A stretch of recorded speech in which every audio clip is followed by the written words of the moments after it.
Hey everybody, what's going on? Dace here, and today we're going to be going over my Expert Mode 1cc in Rolling Gunner from Wednesday evening. That's when I cleared it. And for those who either aren't on Twitter or didn't see the post that I did, I mentioned a few things and said in a post, that is, that I was going to get into some of those details. So I'm not going to focus so much on the run right now. I'm just going to kind of cover that information, and then whenever we're done that, I will just, focus on sharing a little bit about the run itself as we watch. So I mentioned that when I cleared this the other night, there was no sense of relief. It wasn't like a moment where like, oh man, I finally did it, like, oh my god. Like, there was no response whatsoever from myself. It was kind of just a neutral experience, and that's never happened before, especially for a game that is so insanely challenging. It was just very, very strange. And when it happened, it kind of like, because I had never experienced something like that before, I was of course like wondering like, oh, why is that the case? And I feel like when things like that come up, I like to examine like what may or may not be going on. So I've done a lot of talking about this game in recent videos and stuff, so some of you may have already heard this, some of you might not have, but my approach with Expert Mode was that I wanted to play in such a way where I was not controlling rank. I didn't want to have to hold back or keep things safe by like just making sure I don't use my hyper and stuff like that. I didn't want to play that way. I wanted it to be as hard as it was going to be, based on how I wanted to play and how I wanted to use my hypers for planning my route, or just as freely as I want to use them. Even if that means pushing the rank very high very quickly, which is certainly the case. On average, the first stage ends with the rank being anywhere from 8 to 10. So that was like kind of my thing. So when I cleared the game and I noticed that I wasn't like feeling anything, I thought, okay, well, what might have happened here? In stage 3, which I have that stage down to a no bomb, no miss science.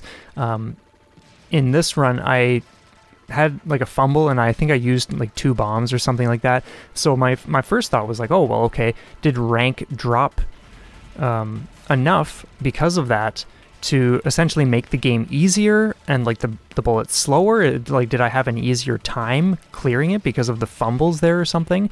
And because like, based on how I wanted to approach the game, it's not just a simple matter of like, oh, sweet, I cleared it, so that's that. I certainly want to clear it a certain way, and to have it at a certain challenge level, that's definitely part of like the condition that I kind of placed on myself. So that kind of stuck out in my mind as like, oh, well, maybe the reason I'm not feeling anything or not responding or anything is because like there was something going on where it was just too easy. Like, I'm not sure. So I didn't want to assume anything one way or another without like checking. So what I did is I compared the rank values between this run and a run that I had recorded from the night before, where I was so ridiculously close to pulling it off. I think the final boss had like 2 or 3 centimeters of HP left, and because I thought like, okay, if I compare the rank values at the start of every stage, at the start of every mid boss, and at the start of every like stage end boss, that will very quickly tell me if something was so, like, if there was a drop that was significant enough to actually make things easier for like a set amount of time until it climbs back up again. Because like, for instance, let's say you like, a difference of 3 or 4 rank isn't really going to be anything, like it's not really going to be a big deal. You would more or less notice it if it was anywhere from, let's say, 10 to 15. that's when things would definitely feel like they're moving at you much more slowly. So I knew it would be easy to kind of like figure out if I just compare two lists of numbers. So anyway, I did that. And what I noticed when I compared the numbers is that there wasn't actually much of a difference from that stage 3 fumble where I resorted to using 2 bombs, whereas I normally don't use any. It was only like 3 or 4 here or there. And I think in ways that kind of like dissolving that that illusion that my mind was kind of like tricking me into thinking like, oh, you had an easier time, that's why you cleared it. Like, I was relieved to know that that was not the case, and that in ways I actually had a harder time or a harder challenge, because what some of the numbers showed is that certain boss fights were actually higher than normal. Like I think the stage 5 one was one where going into it was much higher than when I sometimes normally get into it during practice runs or whatever the case is. So when I saw that, okay, it was not an easier time that I had, well, okay, what was causing this this experience of just feeling nothing when I beat this? Because there had to be some kind of explanation. And so that got me thinking a little more. I'm just going over a couple notes to make sure I don't miss anything.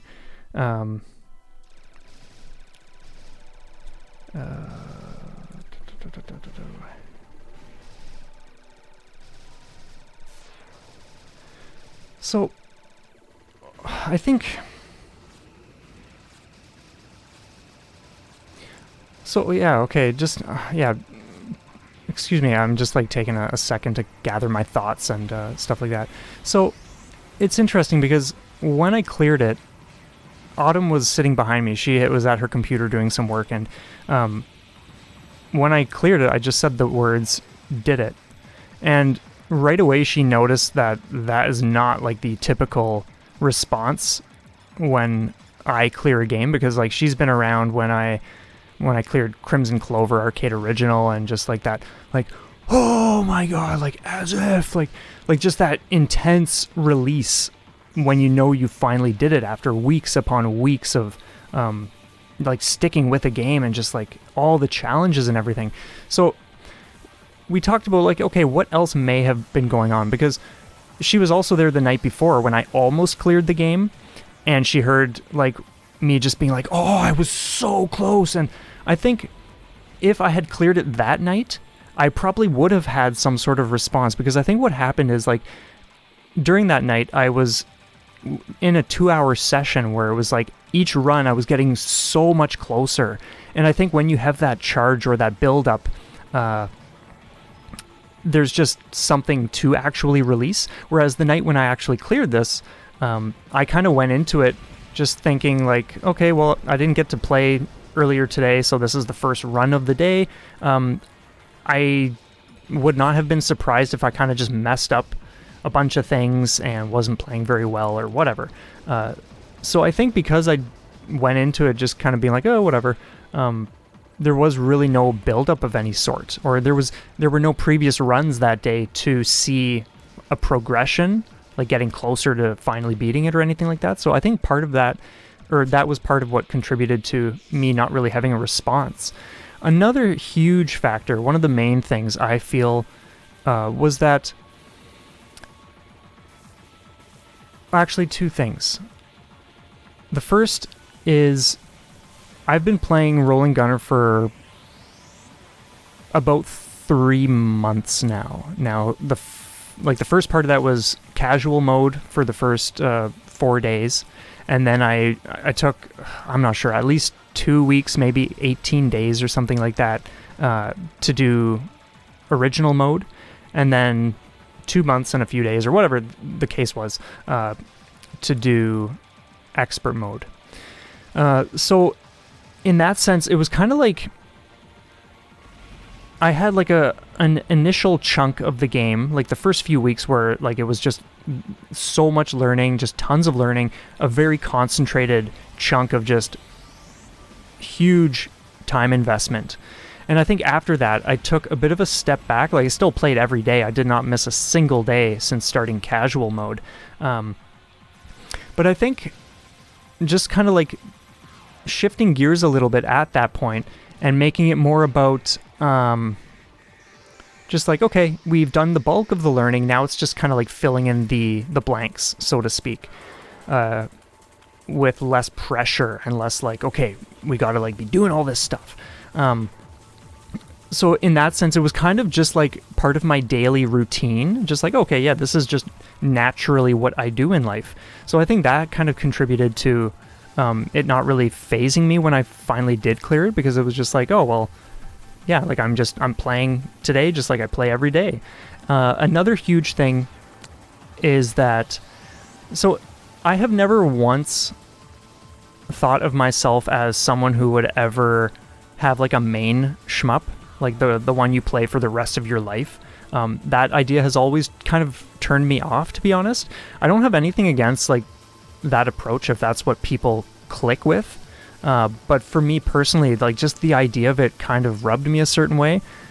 And what I started noticing in the last few weeks with Rolling Gunner is that idea started coming to mind for me. Like, I love this game to such a degree that I'm actually considering, like at the time anyway, I was actually considering or like thinking about like, wow, I could actually play Rolling Gunner every day for the rest of my life because of how incredible it is and how much I love it and just connect with it.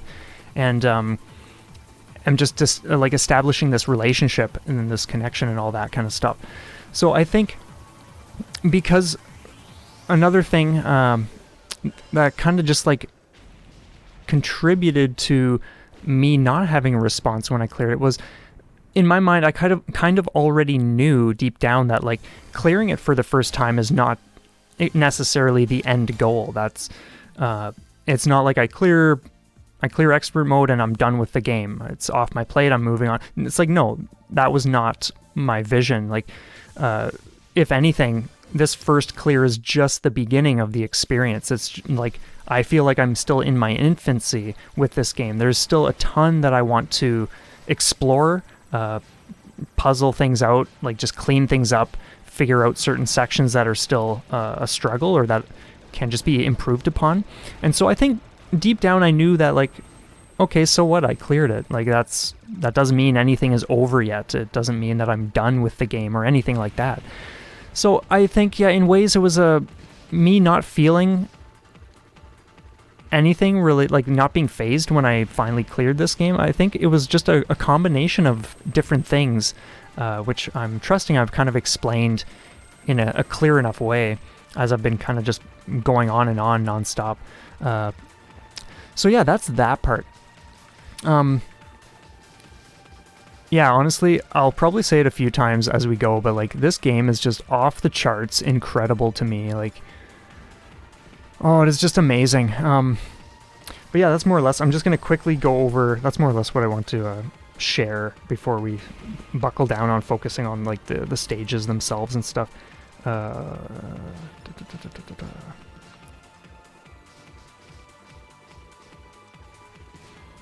I think that's pretty much, yeah, okay, so that's everything on my little list of notes. I want to make sure.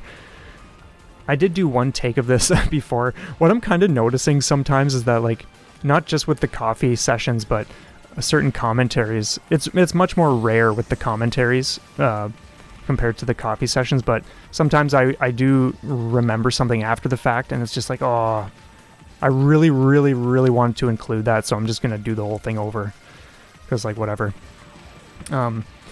So anyway, let's chat about the run a little bit. Also, I will say that I'm aiming to put together a how-to, like a guide video for original mode and probably expert mode as well. That was a ridiculously silly fumble. When that happened, I was like, you gotta be joking me. Like, as if we fumbled here. We've gotten this part of, like, so down since figuring out, like, what to do. But I was at least very thankful that I didn't have bombs on me, because then I would not be getting the 1-up.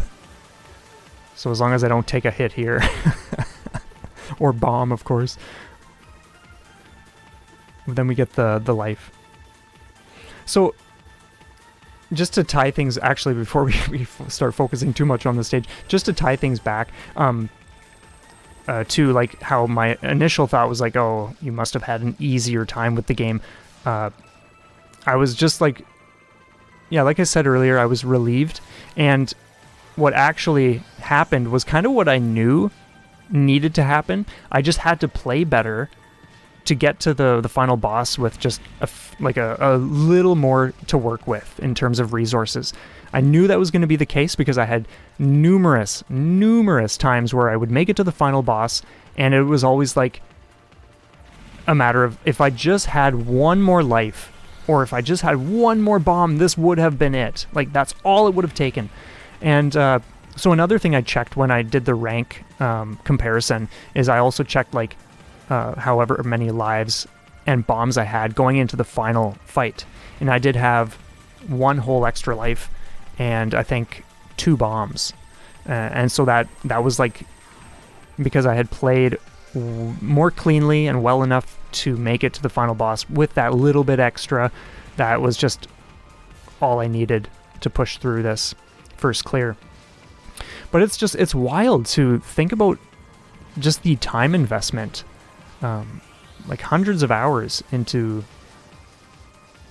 the modes. Most of that is all just expert mode, to be honest, because there wasn't too much that was like, maybe I'm not sure, like maybe 50 or 60 went into everything else before expert mode. So like when I played 2 years ago and then coming back to it and doing casual and original and blah blah blah. But yeah, so let's talk about this boss fight. The second half of the game, all the stage end bosses are insanely challenging. Like, sure, you can use as many resources as you want, but if you are going for conserving as much as possible, that's when the fights become very, very challenging. And it's interesting just thinking about how differently I approach things. Like that first attack the boss did a few moments ago, with all those lines coming straight out.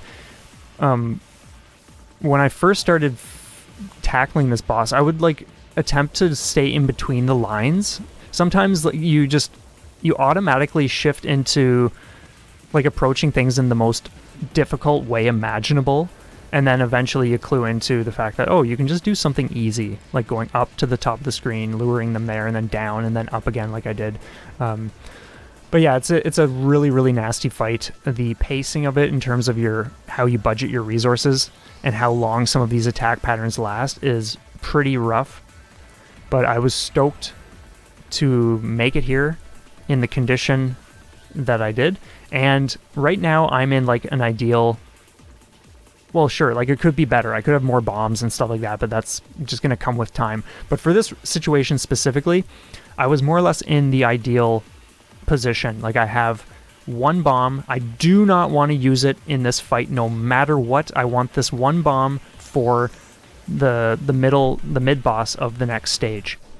If I have that and I don't fumble anything, I can pretty much go from the start of stage 5 all the way to the stage end boss without taking hits, and I just need that 1 bomb. That's like kind of the key to that.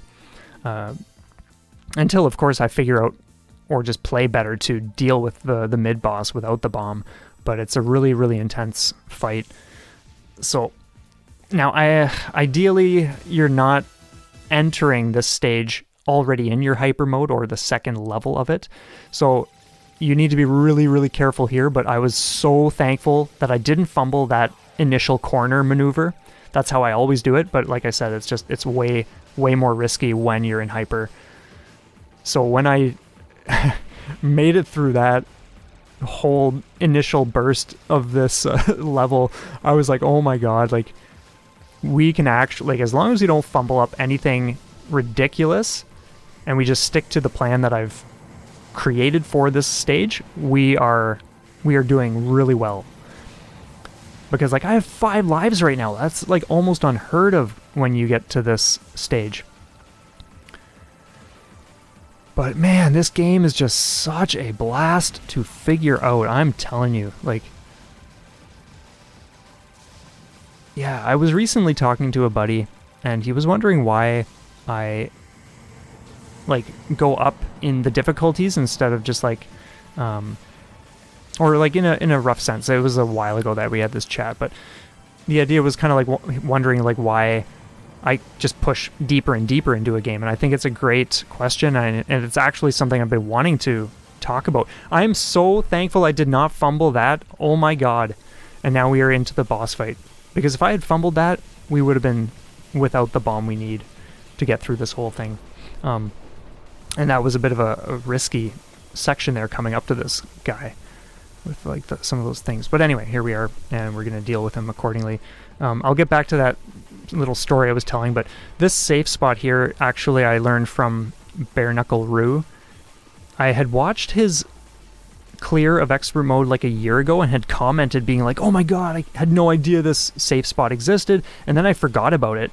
And then when I was chipping away at expert mode this time around, I remembered it again and was like, oh my god, that transforms this whole stage now that I know that's there again. And so yeah, that is a huge help. Because in the past, like in original mode, like you would be bombing or hypering through like that last attack that the boss does. But yeah, getting back to the story, not that there's much of a story really, it's just there's a lot I would love to talk about in relation to the benefit of pushing into deeper levels in terms of like growing and just what you can experience and what you can learn. And that's been a huge part of like my experience and how I excel, and just part of like what I feel when I'm thriving the most, it's usually because I'm dipping into the harder difficulties instead of just like moving on after like a normal mode clear or whatever. Not that there's anything like any issue with that, like I don't care how anyone else wants to play, but for me, I truly believe there is a wealth of experience and knowledge and everything that you can extract and use for your like accelerated growth and evolution as a player when you kind of subject yourself to pushing deeper and deeper, like as far as you can go into games. Like obviously if you're not clicking with a game, then that's fine, but yeah, I'm sure you get the idea.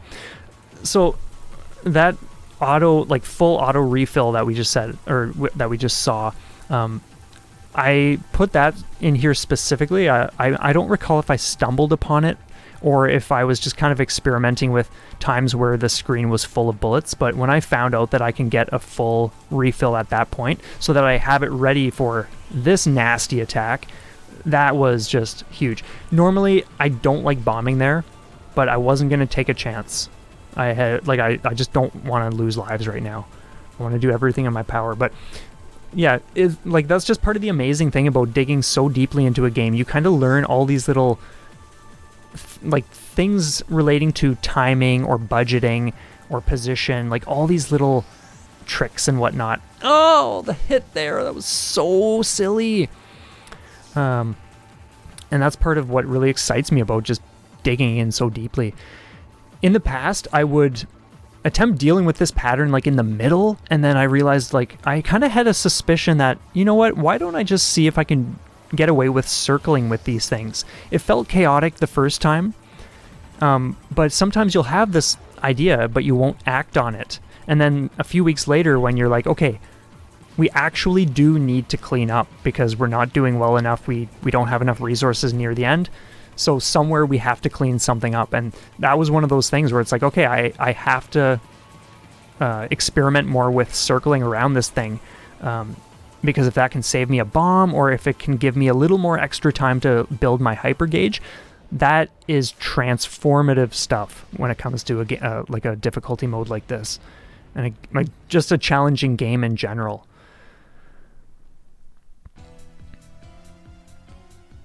Another thing I'll get into now is I think I fumble it during this run, but the last few days I did put together a so here's the thing, like everything from the start of the final stage, which we're about to start, to the bottom of the vertical shaft, I had everything planned for just a single bomb being used, and I had it very consistent. But again, it was the same thing where it's like, okay, I need a bomb. I need an extra bomb for the final boss fight if I'm going to clear this. Like for my first clear, that is. So I started experimenting. It didn't take long to figure out kind of like a general motion that I can make around the big green tank. That's where I use the bomb. But because I had only, like, I could do it here and there, but it's not like I had practiced it enough to really get the nuance of the motion and the timing and that kind of stuff figured out. So I fumble it in here and still end up using a bomb. But that was one situation where, again, just like transformative stuff, like when you put the time in and you find out what you can kind of do to improve things, it's amazing what you come up with and what you are capable of achieving, and how drastically that can not only increase the longevity of your run, but just like the confidence you get and just the awareness that it builds. I think everything just kind of contributes to like your growth as a player when you're digging into stuff like that. So I'm really excited about that, because that means I can do like pretty much this whole stage with just a single bomb, or like, I mean, no bomb. And then when I get to the final horizontal portion of the level, that's when it's like, okay, you can use a bomb or two there if need be. And one thing I will say is that's like, actually, I will specify one thing. I think what I needed to do is probably trigger my hyper earlier so that I was laying more damage on before this last attack phase begins. Because this thing has way too much health right now and I'm already cornered, so that's why I had to bomb. So I think that's, going forward, that's what I'm going to experiment more with, and just get a better feel for the timing, like I said, figuring all that kind of stuff out.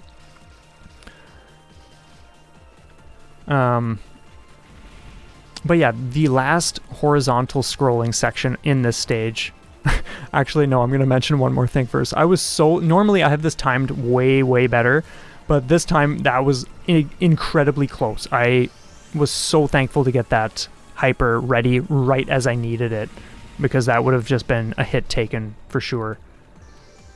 So I was just like, oh my god, thank you. So yeah, the horizontal scrolling section at the end of the stage, that's still something that I have not yet actually routed. So sometimes there are moments in practice or whatever where I have a handle on certain parts of it, but it's not like I really feel like I've actually done what I want to do with that. Like, I have barely started learning it. I don't even want to say like I've started learning it, because like I kind of just coast my way through that and see how things go. Whereas like stage 3, like I said, everything is broken down to like a scientific method, which is very consistent, other than fumbling it this run and sometimes here and there during like really risky parts. But at this point I have 3 lives plus 1 and then 1 bomb at the ready. So I was thinking to myself, like, as long as we just do this vertical shaft like we normally do, and then we just have a decent start to the last horizontal section, like, we are doing really well right now. This could go places.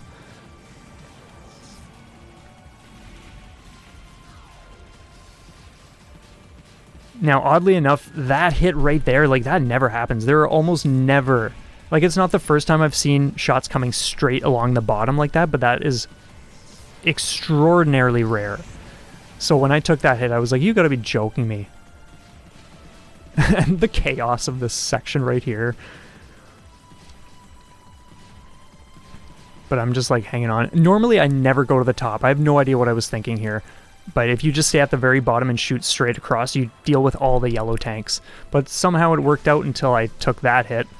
And then I bombed because I was like, if I don't do a bomb now, guess what? I'm going to be taking a hit and losing all my bombs. And there was no way I was going to let that happen. That would have just been brutal.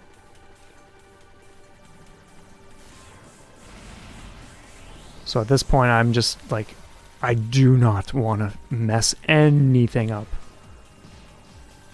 Like, I cannot afford to take a hit. I have to intentionally use my bombs. There's no way I can lose them.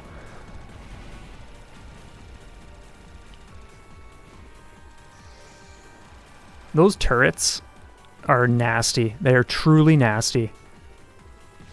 You can of course get a nice big bullet cancel when you take out the red tank first, but I think I would have to have my timing of that section in particular sorted out in such a way where I'm at the front of the screen and backing away from the red tank very, very early, so that I have time to retreat away from it, and then it explodes, cancels out the turret shots, and then I can deal with the turrets. And I bombed there because I just wasn't going to take a chance fiddling with these big guys. There was no way. So yeah, we're going into this with 3 lives, and I'm just thinking like, okay, I got to hang on as long as I can at the start of this. If I can build up my gauge, like, that is amazing. I got to stay close to do that, of course, like closer than not, but we did it, and then we'll just see where things go from here. But truly a wild time.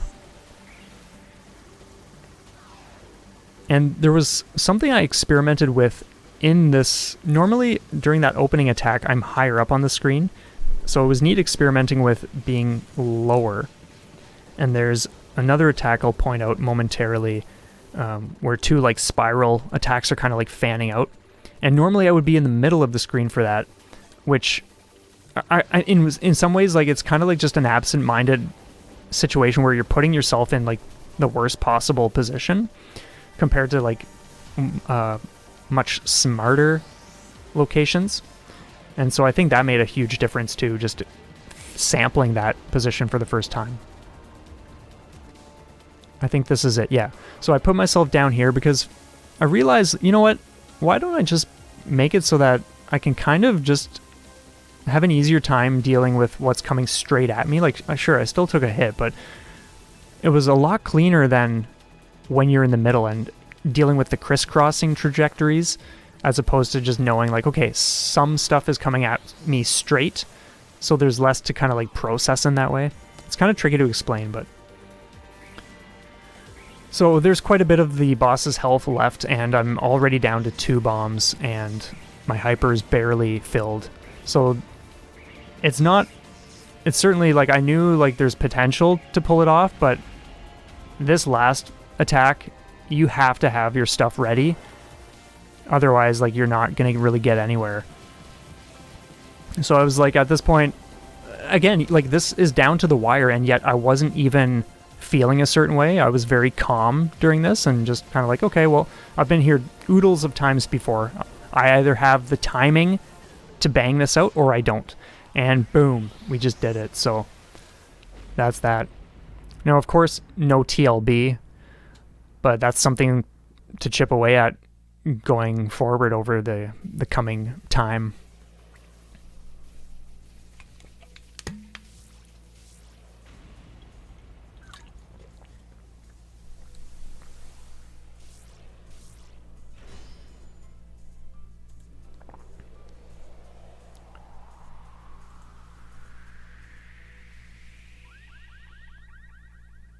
Man, what a gripping end as he grips his fist, or him or her, whatever.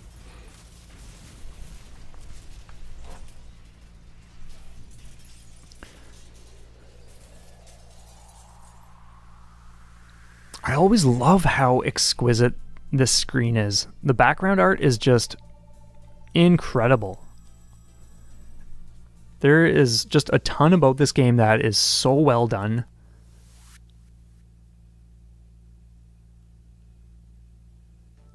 But yeah, there you have it. I really like this little detail, as like the gun pod or the option, whatever you want to call it, is just green, and then I think it blinks red right there. Yeah, kind of like in ways I feel like that's kind of signifying like, oh, like the power has kind of like drained out of it or whatever, or it's gone dead. And holy smokes, like what a journey so far, and I'm stoked to just continue with this game. Like I'm not stopping.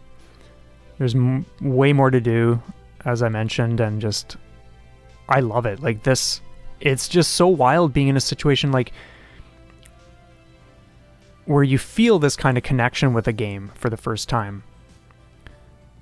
And I think that's kind of like part of what threw me off when I wasn't phased by clearing it the night I did.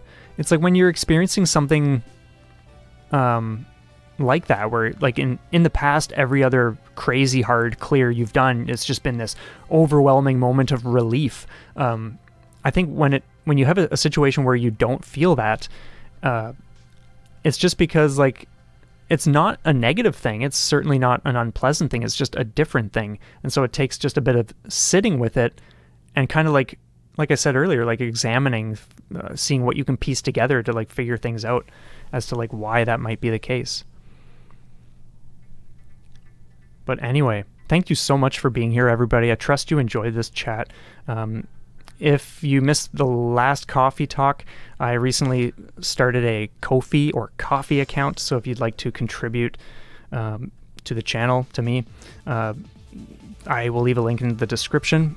No one has to do that, of course, but every little bit helps. So that is very much appreciated. But the support in general, like the views, the likes, comments, of course, like just everything is just greatly appreciated. So thank you so much. But anyway, I'll leave off there for now. Thank you so much. Let me know what you think in the comments. Have a stellar day, and we will see you next time.